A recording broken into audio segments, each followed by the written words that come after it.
Welcome to the Reset Mantra. I'm your host, Sabina Maharshan. This podcast aims to support your journey in resetting your mind, body, and soul by sharing insightful stories and conversations with experts and guests from diverse backgrounds. We have an incredible guest in our show today. She's not just a licensed therapist, but a dedicated coach who specializes in guiding women in their 30s towards self-acceptance and healing in their relationships. With expertise in internal family systems, IFS therapy, and human design, she brings a unique perspective to the table. Her passion for empowering individuals to reconnect with themselves shines through her work and her captivating podcast, Return. I'm particularly excited to dive into the realm of human design with her in today's episode. Her insights into this fascinating system, combined with her dedication to helping women find their true selves, are inspiring. Join me in welcoming Caitlin Siganthala as we explore the depths of human design and learn more about her incredible journey. Caitlin, I am so excited to finally have you on the show. Thank you so much for inviting me and for having me on. I'm very excited to get into our conversation today. Yes, absolutely. The pleasure is all mine. So for those of you listening, Caitlin, I wanted to give a little bit background about how I met you or how I found you.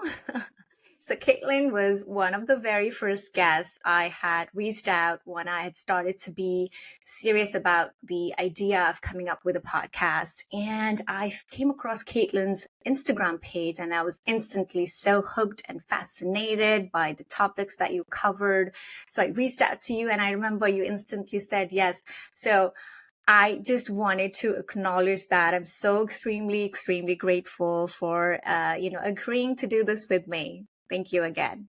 Yeah, of course. It's my pleasure. I love talking about these topics and, having my own podcast. I love podcasting and I think the world needs to hear more voices. So it's great. I'm excited. Absolutely. So to kick things off, we were talking about this a little bit before we hit the record button, how you had worked in the corporate world as a marketing manager and then later dived into the world of being a therapist and helping women in 30s live in alignment, through IFS and human design. And what I wanted to start was, a lot of people today choose life goals based on what their meaning of success is. And thinking what they might find or where they might find happiness or satisfaction in life. But often they may not be able to find that fulfillment. So I wanted to start by learning from you and your journey and becoming who you are today and what you do. And I'm curious to hear, how did you figure out what you wanted to do? Yeah, it's such a good question. I feel like it's also a really big question, right?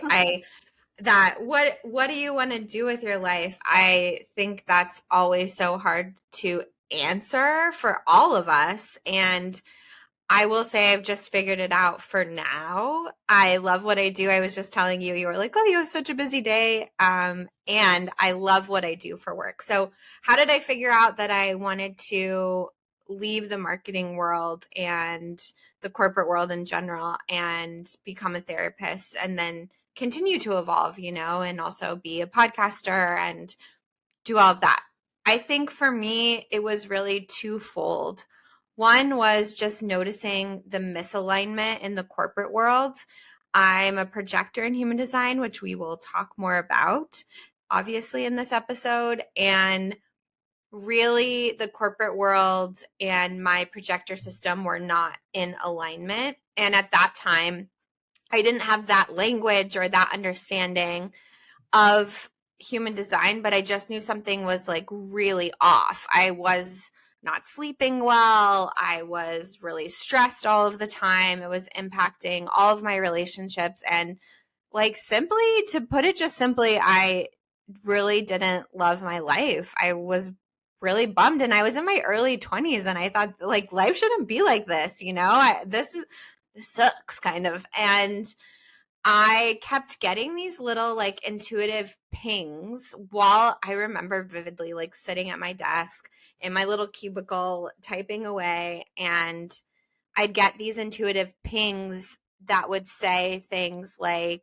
you should look into being a therapist, you should Google it, you should explore it. And I had a friend, she's still my friend Emily, and she said to me, you know what, Caitlin, why don't you just take a class?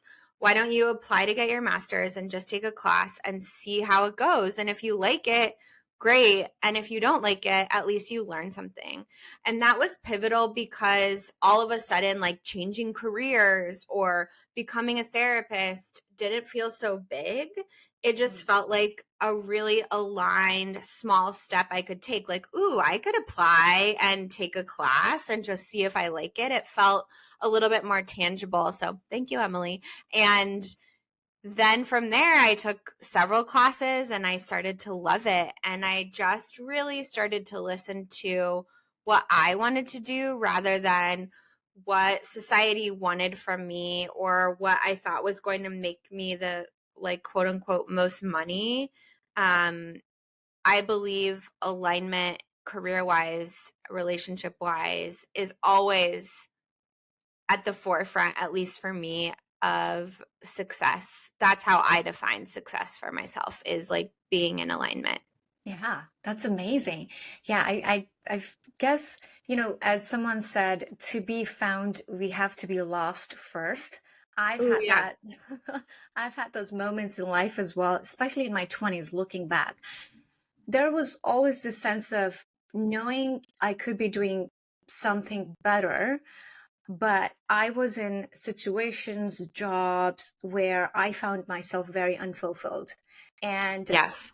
whenever I felt like this is what I wanted to do, and I finally get there, and I experienced that for a while, I then came to realize that I was just trying to follow someone, Mhm. assuming the idea that because so and so did, for example, a job, certain job, that would give me a sense of happiness, satisfaction, fulfillment as well. But by the time I achieved that and got there, I found myself lost. So there's been series of getting lost in trying different things and really figuring out what works for me, and that if I were to follow someone, I would only be disappointed because my Yeah. path is something that I am able to know. That's such an important point. And I love that you like getting lost. Sometimes I think societally is like, ooh, you're lost or you're stuck or you don't understand. But it's actually such a beautiful space, you know? You can explore, and it sounds like you really gave yourself permission to be lost for a second. And that's when I think there's magic in returning to ourselves and finding out about us, you know, and rather than what is recommended to us or what kind of box we think we might need to check. So, Yeah, no, absolutely. So, what I wanted to ask you now is about this concept of human design. Um, mm, I recently came across it, and I watched a lot of videos when you talk about the human design and all the elements that goes into it, and I thought that was very fascinating. I called my mom immediately and what time I was born, and I needed to figure out what my human design is. So, tell me more about what human design is, and as a licensed therapist, why is this a subject of interest for you? I think when I first heard, I was so fascinated by this. I wanted to know from your perspective.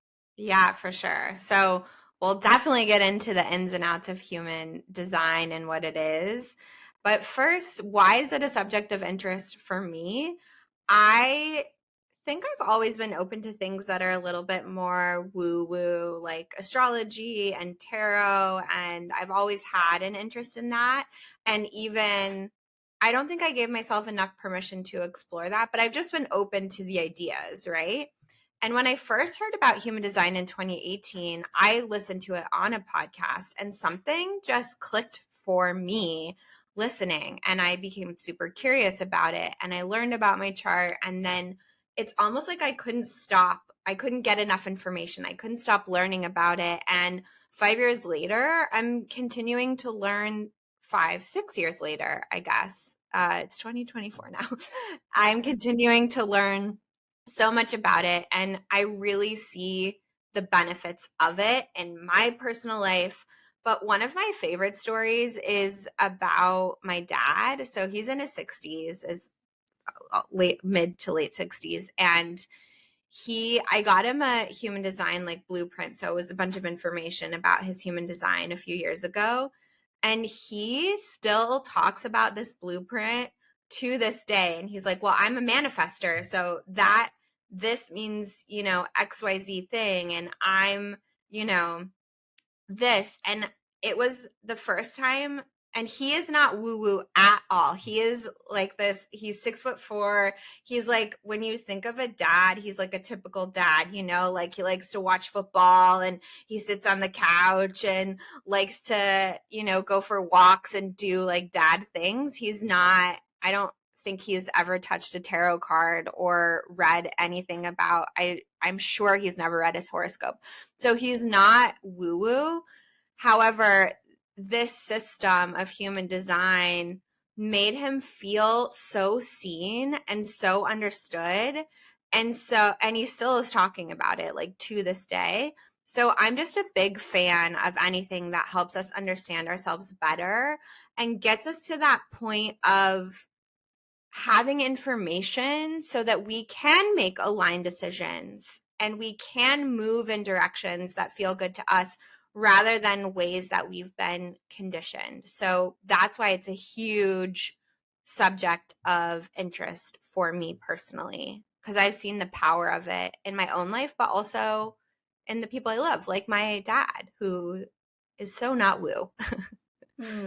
Yeah, I love it.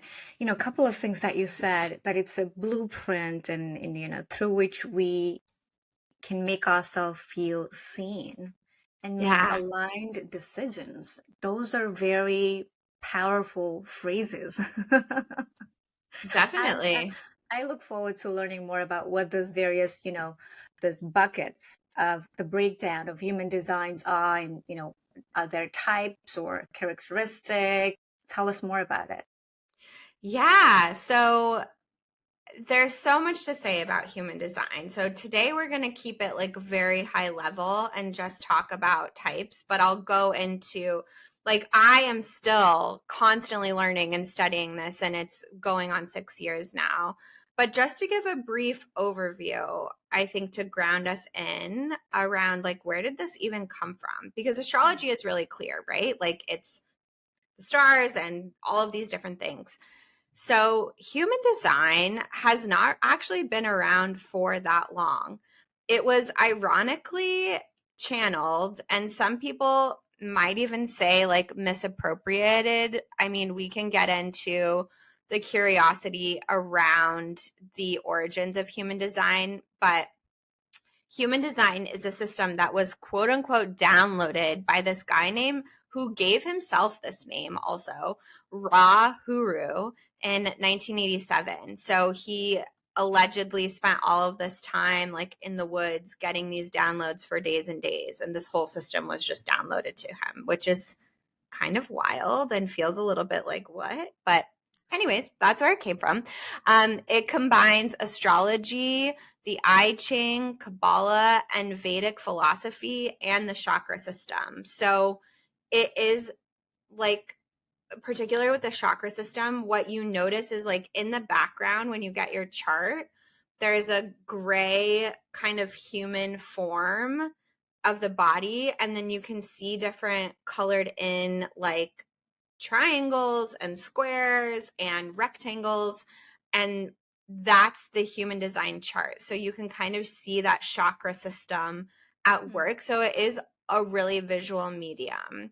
So for the listeners, I would recommend that they pause the recording if they want to follow along with their type and go pull their human design chart. You can go to myhumandesign.com, or you can Google like human design chart. I think Jovian Archive is another great resource. And you need your birthplace and birth time, but you want to pull your chart so you can kind of follow along. But anyways, human design is also an experiment. So we're meant to sort of play with human design and we're meant to experiment with it. And I always like to say that not everything is going to resonate. So you can always like keep the information that feels really aligned and let the rest go. Mm.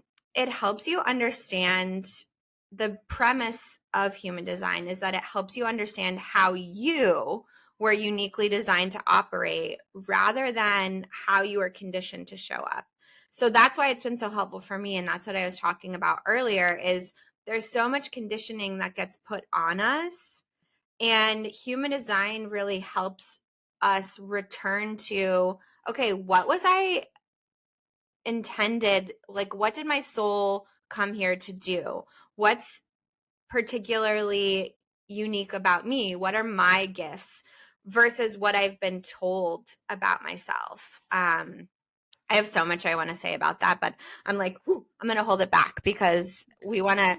I know we're just scratching the tip of the iceberg, and also human design offers a map of your sort of unique genetic design with this detailed information on both conscious and unconscious aspects of yourself. So it's pretty complicated on like varying levels, but it's also very cool. That was a lot of Mm. information. So, Yeah, no, that's very fascinating. I think a lot of my audiences can very well resonate with the fact that, I myself being from South Asia, there a lot of people believe in astrology, and just like you said, date of birth and time, I believe, are elements that's used in astrology. And from what I heard and understood so far, it seems like, astrology would say you'll get married at certain time or you'll move to this place at certain time, but human design's different. It it tells is. you something that I wrote, your soul came here to do, and this is determined by at the time of birth, right? Yeah, That's so yeah. cool. That's so It's cool. so cool. And also, I just gave birth 4 months ago. And so I was so curious about this, like for my son. And I wanted to learn about when is the exact time that your design gets sort of imprinted.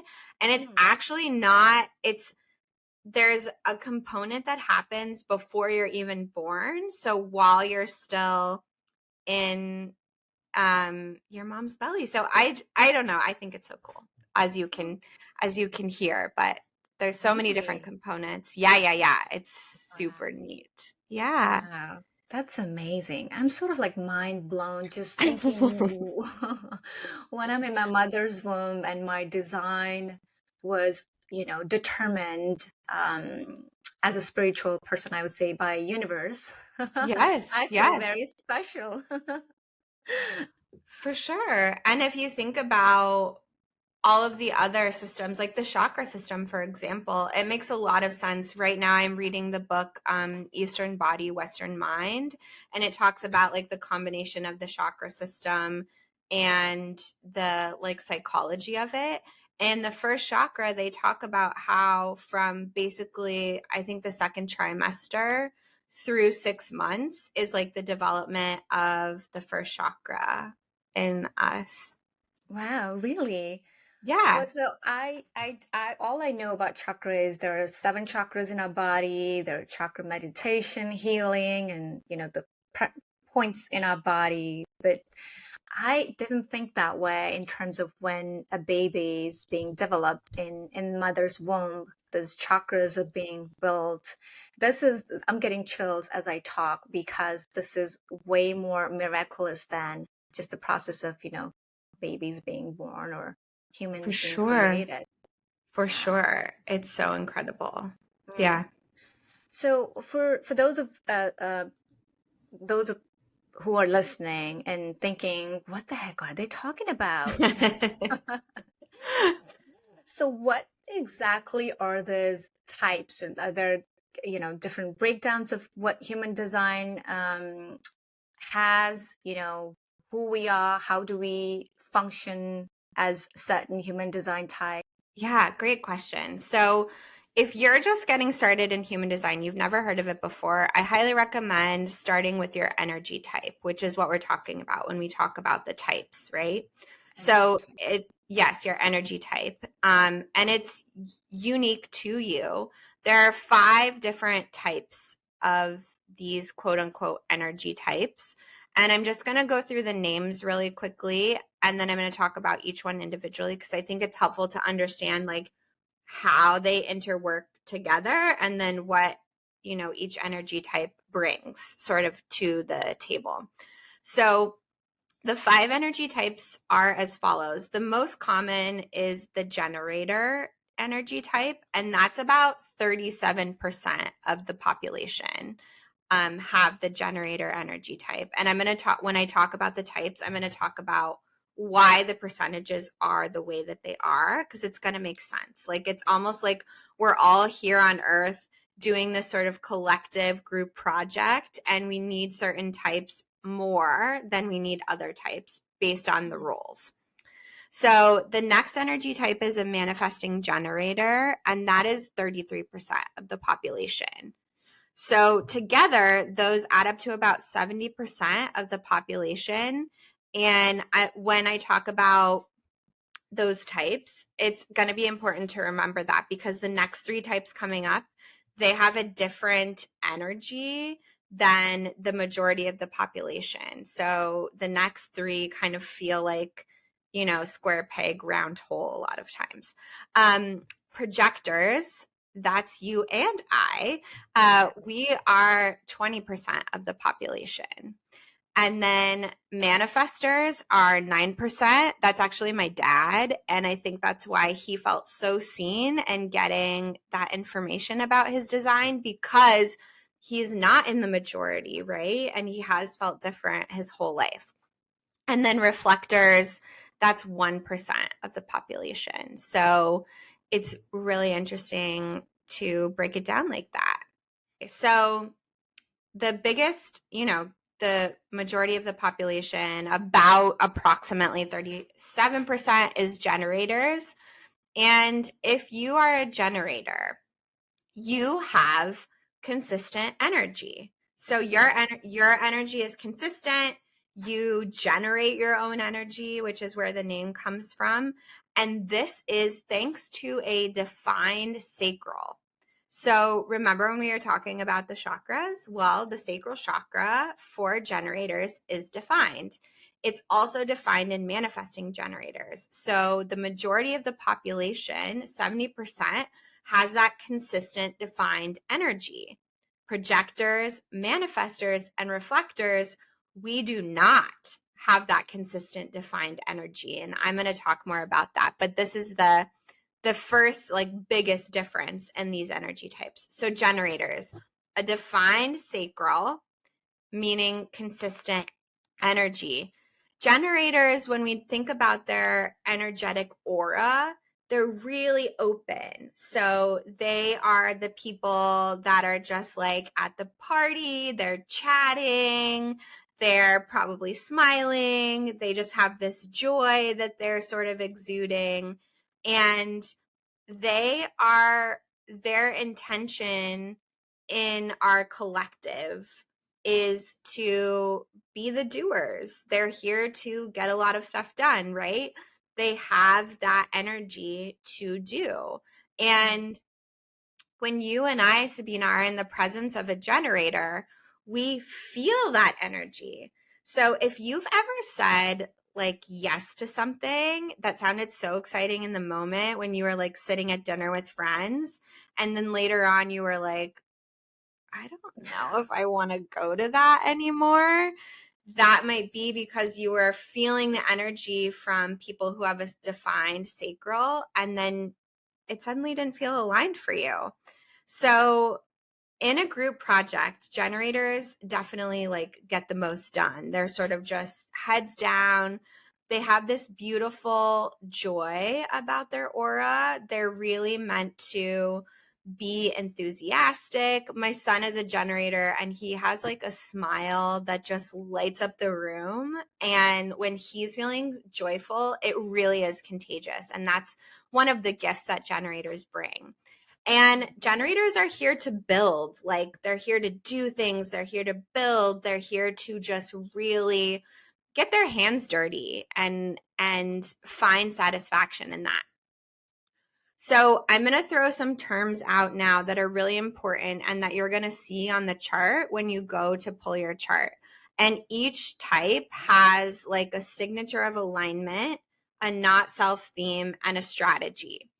And so the signature of alignment basically is information to you when you're reading your type about how to know, are you in alignment? You'll get this feeling, and it's going to vary depending on your type. And then your not self theme is when you are off track. So it's like the information that tells you that you are way off course here. And your strategy is how you're meant to interact in the world with other design types. Because we all have a unique role, again, that's why there are different levels or percentages. We don't need every single person doing the same strategy, because that wouldn't be helpful, right? If you think about like a group project at work, you don't need every single person leading the project, or you would never get anything done.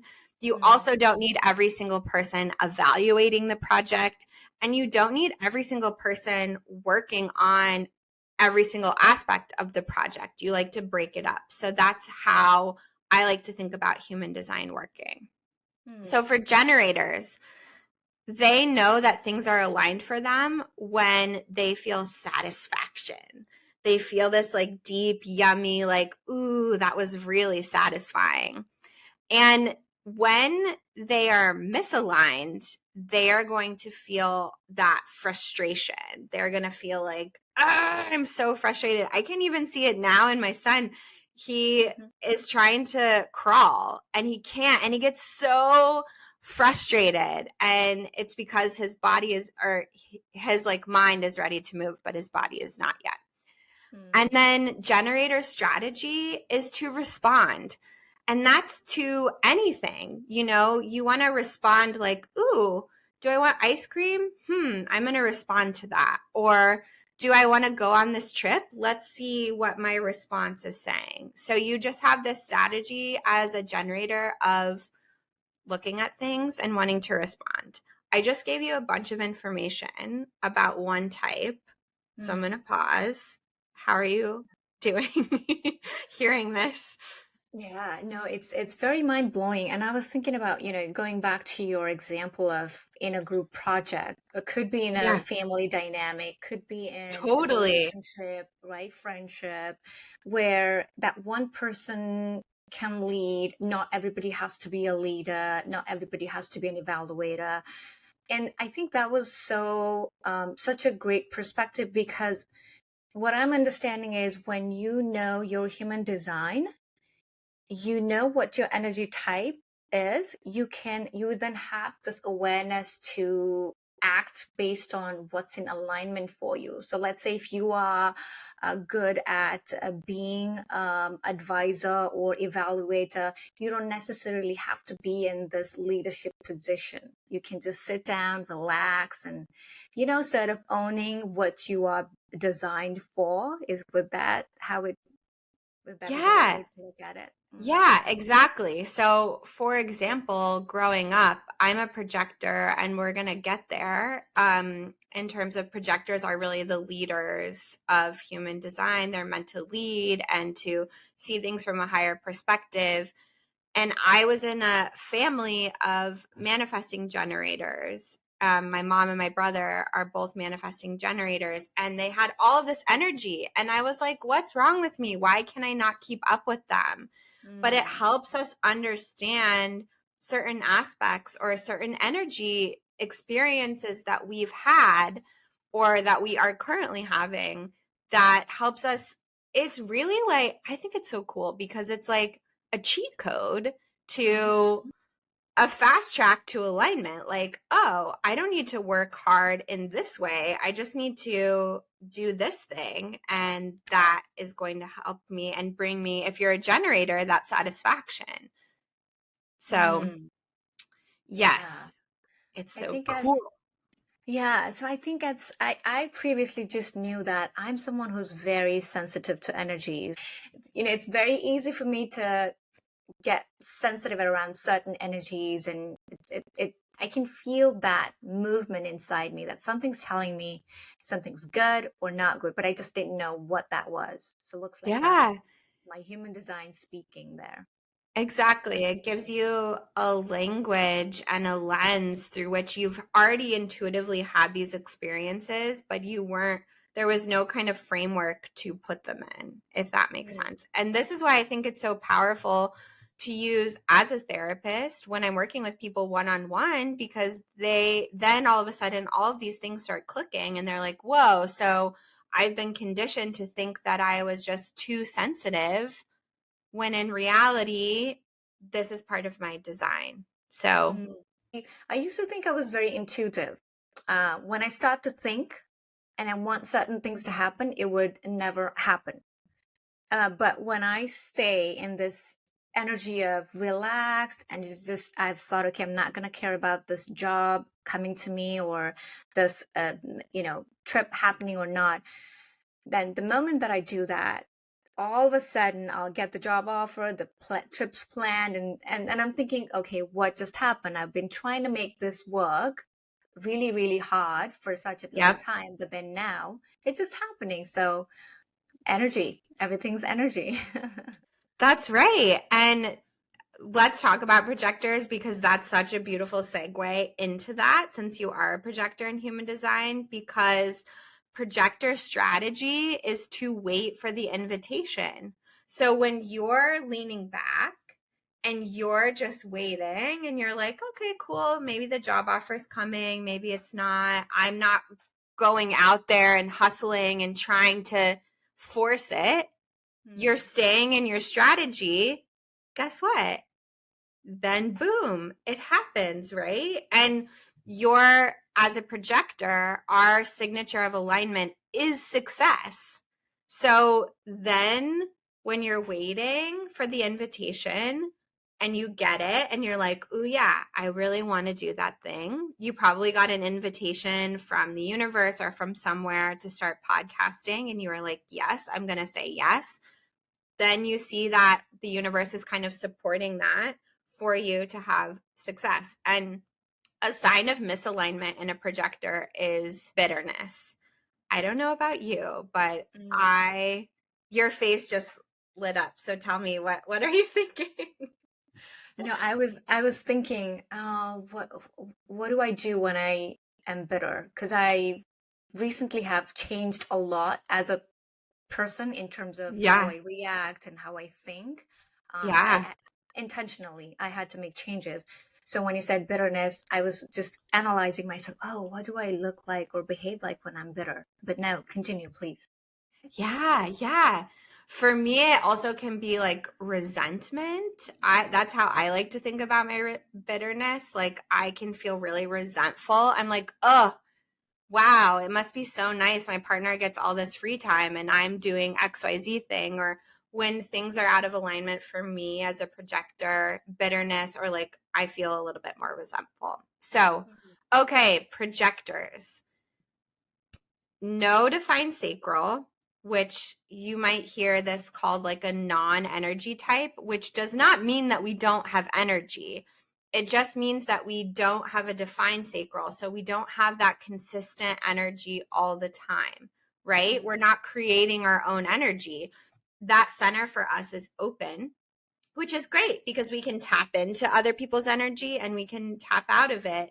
But our energy is not like a consistent stream all the time. So if you've ever noticed that you like some days it just doesn't feel right for you to work like 10 hours or 12 hours and you're like, whoa, I need to rest. It's because you do. I think the guy who invented human design, he said that projectors should work like 4 hours a day and that's it. So there's that. There's a permission slip for any projectors that needed it. A Mhm. projector aura is really focused. Projectors have this penetrating aura, we as projectors have this ability to see deeply into other people, which is why we don't generate our own energy and why we need to rest a lot, because it's like really powerful, kind of laser focused. In the group project example, projectors are the guides, a gentle guiding of the energy. Projectors have a really deep sense of like that bird's eye view, like, hey, this is what we should be doing here, here, here. But we're not like a forceful leader, if that makes sense. It's more just like a gentle guiding. Projectors love to study different topics, and are really meant to just kind of study and rest and get like really learn a system. I've picked human design, but some projectors might pick something else. And then the rest of the time when they're not studying or not guiding, they should really be resting.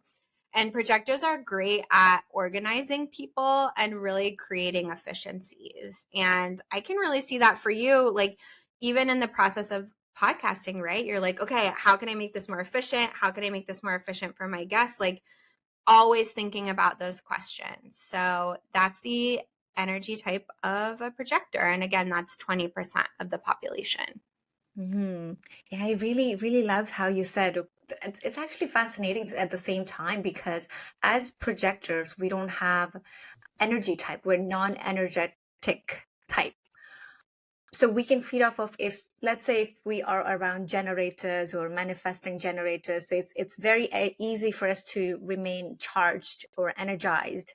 And on the contrary, if someone's um, energy type, or let's say their energy levels not so positive, so as projector do we instantly, like you said, we see people through them, so we have that ability to read people, um what kind of energy they're bringing around, and read their charisma, and because we instantly feel that. Is that 100%. real? And yes, it's totally real. And projectors are really sensitive to energy. So I know for me, I have to do a lot of work. You know what actually helped with this was the pandemic. I was studying human design already, but the pandemic made me really realize how much conditioning and like stuff I was taking in for other people, because I was in my own energy and I was like, wait a second, I'm actually like very calm.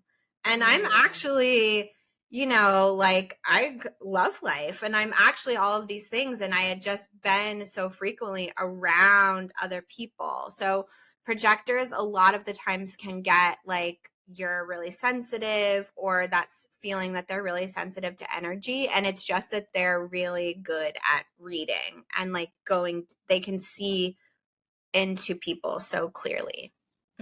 That makes so much sense because I've had been in the situation, be it in friendship or relationship, where we're near to people and thinking we're absorbing energy and thinking that it's really us, but we wouldn't know until we separate from them. And then Yes. we tend to now realize, okay, I am not my ex or my ex friend. My identity is separate, just because we're so good at that focusing or analyzing or diving into other people's, feeding into other people's energy. We're thinking that it's our energy, but it's not necessarily true. Mm. That's right. Yeah. That's interesting. So knowing one's energy type and how to use this energy best, would that also help people in showing up in a better way and, reacting or responding to things in a better way, perhaps maintain their emotional regulation? I know I'm going kind of off topic, but I'm just curious, right? So, what kind of benefits we can get out of knowing our energy type? Because if I'm a projector, so I already know I'm very sensitive around energy. So, if I'm feeling something terrible around me, I just need to remain aware and not confuse it with my energy, or, be triggered, or um, affect my mood. Maybe I just need to rest, go out in nature, take a walk, take a break, and also not overwork. Like you said, projectors should just work for like 4 to 5. I love the sound of it. But is that how someone can use their energy in the most efficient way once they know what their strategy is? Yeah, this is why I love it because it's like I said, it's like a cheat code. And you're totally right. Like going out into energy, particularly as projectors, can be so resetting for our nervous system. But it's like once we have this information, we can then make little decisions in the moment, or knowing what you know now about energy. It's like, okay, the next time you're in a room full of people and you're sensing this and that, you can make a different choice, and it doesn't mean anything about you. You're just like, oh, I realize that I can deeply see into this person, and it's not really great energy, so I'm just gonna go move over here, or like go outside for a second and kind of refresh. And I don't know. I'm constantly continuing to align to my design. I think it's an ongoing evolution, but this is also why I love using it in therapy, because I think it's so useful everywhere. Yeah. Yeah, no, and something that I realize is this topic aligns with the one of the areas this podcast is dedicated to, which is self-discovery. And sounds like human design helps us connect to who we are and find that Yes. alignment, discover who we are, and live authentically, to pursue or to be truly honest, and follow the path that universe has created for us. Exactly. And it helps so much in doing that. I also like to think of it as like a big permission slip, to just like, okay, I'm actually not lazy. I just am meant to use my energy in a different way than 70% of the population. Mm, mm. And then, so talking about that, which brings me to my next question. I'm curious. So you mentioned that reflectors are 1%. Why do you think Yeah. that is? Yeah, yeah, yeah. 1%. Yeah, so should I finish going through the different types so that we can kind of learn about, because we still have manifesting generators, manifestors, and reflectors. Okay. Sure. So, great question about reflectors. We'll move to them. So, reflectors are only 1%. Their charts are super cool. So, their charts are completely open. This is why they're only 1% of the population. They don't have any of the chakras or energy centers defined. They are wise observers of life. So, in the group project, they're here to reflect our progress. And the only way they can do that is by being so incredibly open. They have no centers defined at all. And we don't need, 20 or 10% of the population to be constantly reflecting our progress. We only need a little percentage to just kind of let us know how things are going. They have a real gift of reading other people. My mentor for my private practice is a reflector, and it is such an incredible space for me. I will like never give up that mentorship because it's so powerful, and she has such a gift of reading me and reading that.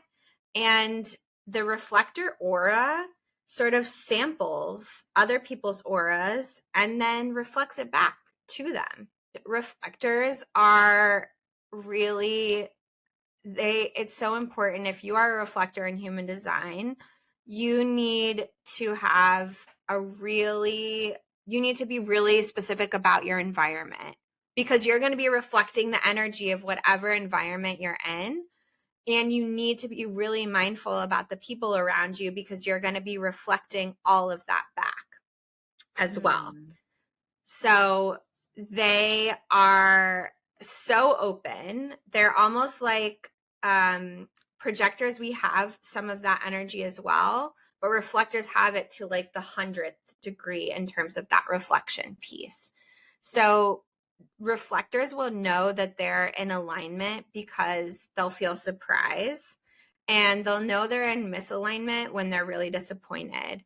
And their strategy is also really interesting. They're meant to wait for a full lunar cycle before they make a decision on something. Mm. So Did that answer your question about why they're only 1% of the population? Yeah, no, it makes sense. And there's also the question of like balance, right? Balancing type Yes. of energies, and I know everything's energy, and it makes sense. But this topic, the more that I know, the more eye-opening it gets. Yes. And I don't want to say manipulating energy, but it's more about how, as human being, I'm pretty sure there are nuances of every human design types and pros and cons, Totally. right? But just knowing that you have the ability to tap into your energy type and that blueprint, like you said at the beginning of the conversation, and to make ourselves feel seen and understood based on each category type of the energy type of human design. Absolutely. And also to know that we can like I said in the beginning, it's an experiment. So you can just Mm, play with things. Like I'm experimenting so much with my energy type even in my business, or how do I want to schedule my day? Like you can constantly play and experiment. So manifesting generators, about 33% of the population, and they are the other type that has that consistent energy thanks to that defined sacral center. They are incredible at multitasking. So any manifesting generator always, like I think about my mom, she's like constantly doing like 10 different things, and she's like really into this thing, but she's also really into she was a flight attendant, but then she also started selling clothes for this like clothing line, and just that's manifesting generator energy, like constantly into different stuff, so multi-passionate.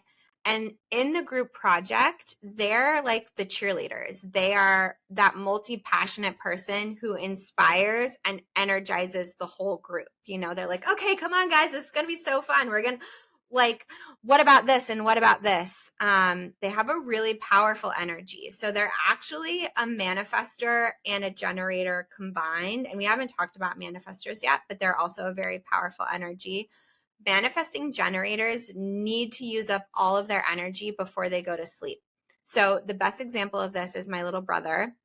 He would not take naps as a kid, and he would say like sleep is so boring. He had like a little bit of a lisp, and he was like it's so boring. But he was a manifesting generator. He didn't get all of his energy out. So he was like, why are you trying to make me nap? I don't want to nap. Like I'm here to just like use all of my energy throughout the day. And generators, manifesting generators, again that you're in alignment with that satisfaction, and you're misaligned if you're feeling frustrated and angry. And manifesting generators, you want to respond to things and then inform people like, okay, so for example, if I was a manifesting generator and I decided that I wanted to change my career, I would first get the inspiration of like, ooh, yeah, I just watched this video about becoming a therapist and it looks so cool. There's that response, right? So mm. now I'm going to inform whoever needs to know, and I'm going to tell them like, you know what? I'm going to become a therapist. So that was like rapid fire, but that was the strategy. No, Uh, makes sense. We all need that manifesting generator in our life. We totally do. Right? I love that you said that. I think about my colleague and friend Mao. She's a manifesting generator, and she's like constantly inspiring me, or I'll get a text from her like, hey, how about we do this thing? Or how about like we just need that person who's excited and passionate and kind of lights that little fire under us. Yeah. All of the types are so amazing in their own ways, but for sure. Mhm. All right, last but not least, manifestors. I don't know why. I am surrounded by manifestors. My partner is a manifester. My dad's a manifester. My two best friends are manifestors. So something in me must attract manifestors. But manifestors are 9% of 7 to 9% of the population. They have an aura about them that can actually be a little bit repelling. So if you've ever met someone and you're like, ooh, they're a little bit intense, they might be a manifestor in human design.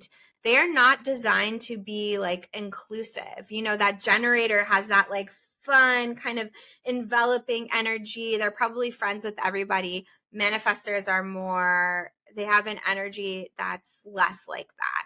And they have this incredible power that can be turned on and turned off, which is so fascinating to me. In the group project, they are the ones that get things started. They are the initiators. They're like, this is where we're going. They don't ask, they're not guiding, they're just telling us, team, we are going here. And then as a projector, we come in and we're like, okay, you should do this, you should do this. Manifestors are just like, boom, we're off. They're really here to have an impact on the population, and they need as much freedom as possible. And I think for my dad, when he learned about his human design, this was the most eye-opening piece, was because I feel like he, especially as a child, didn't get the freedom that he needed. And reading about needing that and understanding that about his human design has really impacted him. And manifestors, this is the coolest part, are able to manifest freely. Like they can just boom, boom, call things in and make things happen. And it's really incredible to see. So they know things are aligned when they feel peace, and they know they're in misalignment when they feel angry. I remind my partner of this very often. And their strategy is to inform other people. They don't need anyone's permission. They're just like, hey, I'm doing this thing and I'm going over there, and see you later. So super interesting, super cool. And yeah, those are all the energy types, rapid fire, but yeah, no, at least that high level concept, I'm sure when people choose to go in to get their human design, they'll get a lot of details, right? And I'm looking forward to mine. yes, yeah. Session. But yeah, this is all great. One thing, if people were to take one thing out of today's session, out of human design, out of living in alignment with your truest self, what would that one thing that you would say for our listeners today? I would say give yourself permission to explore what's really in alignment for you.